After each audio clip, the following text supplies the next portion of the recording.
extraordinarily chaotic news broadcast tells the tale of an asteroid crash in Europe, resulting in a disastrous war against the Mimics, a mischievous alien race.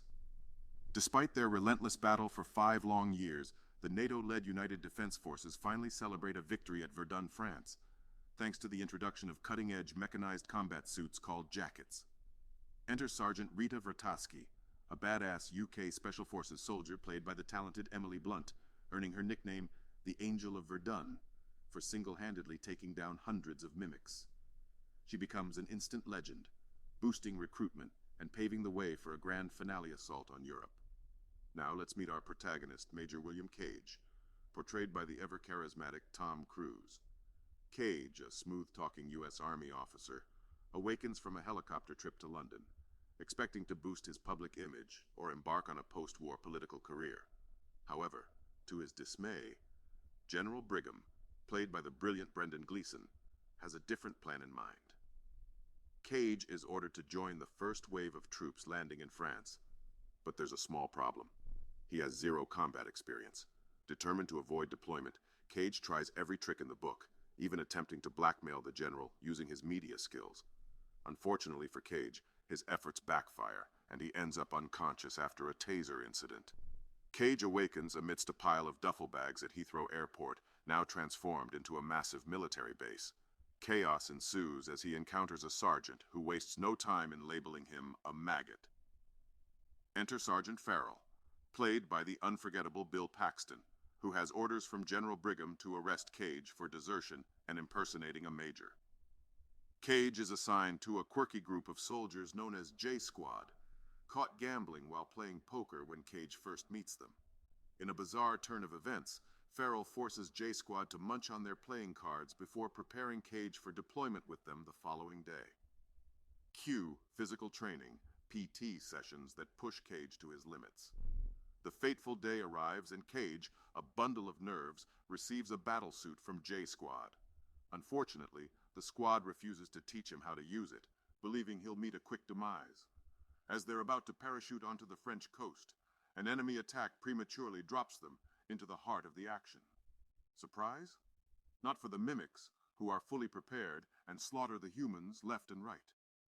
Even Sergeant Vertasky, played by the awe-inspiring Emily Blunt, meets a swift demise shortly after landing. Members of J Squad are wiped out one by one, leaving Cage shell-shocked and facing certain death.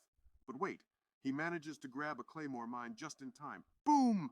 An alpha mimic, a gigantic blue creature, jumps on him, and the ensuing blast eliminates the alpha mimic while covering Cage's wounds with its blue blood. Suddenly, Cage jolts awake in a panic, finding himself back on the duffel bags where he started the day before. The same sergeant insults him, and Farrell leads him back to J Squad.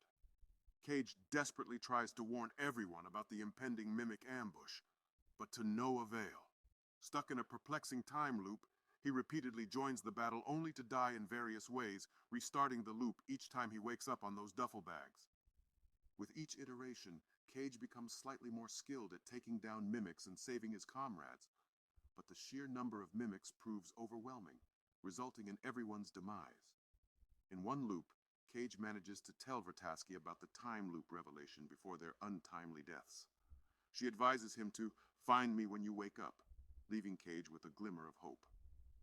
Cage wakes up on the duffel bags once again, this time cooperating with Sergeant Farrell and J Squad in order to buy himself time to locate Vertasky.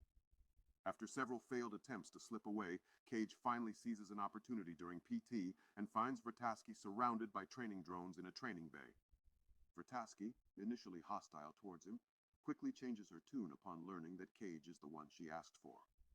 Together, they rendezvous with Dr. Carter, played by the brilliant Noah Taylor, in a weapons building bay. In a secluded back room, Vertasky and Carter reveal the truth behind the time loop phenomenon.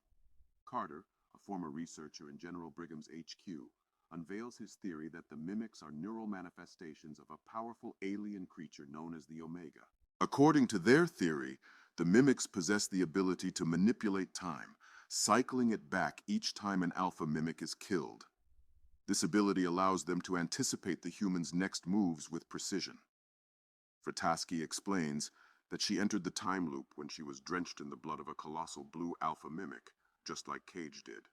She recounts her repeated loops at Verdun, where she became a one-woman mimic slaying machine in her final iteration.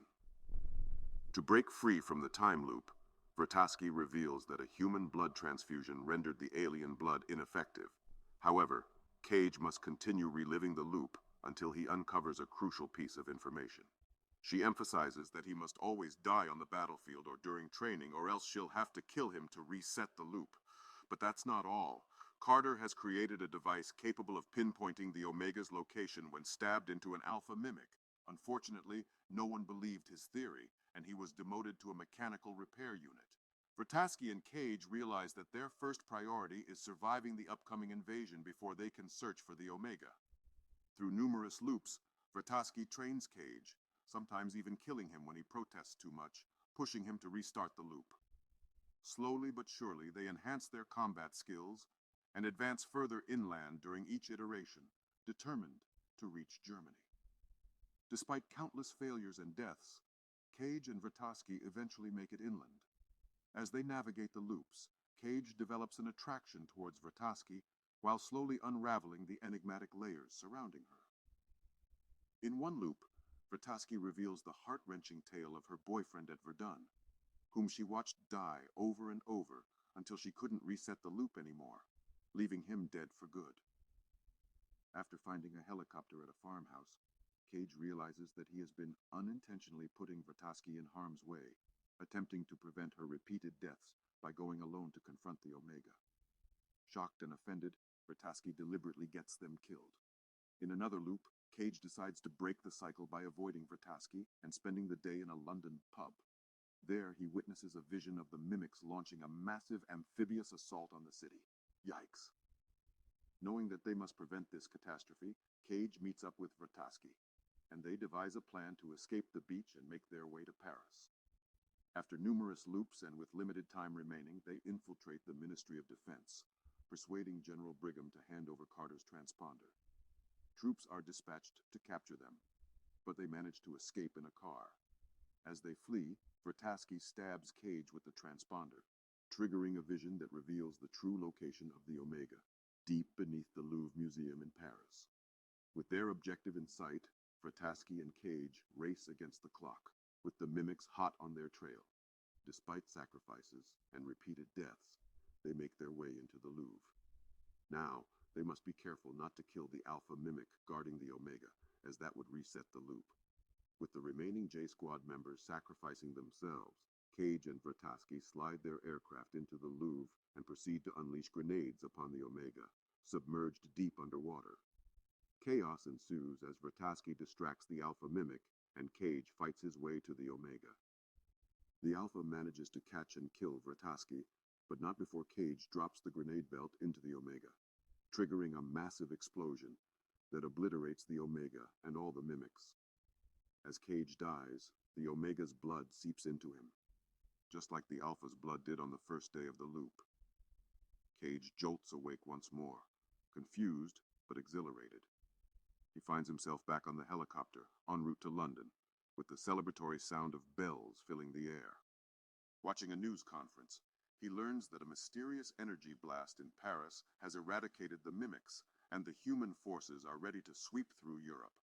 Spotting J-Squad engaging in PT, Cage seeks out Vertasky, who greets him with her usual rudeness. Cage's grin widens, realizing that his loop is finally broken.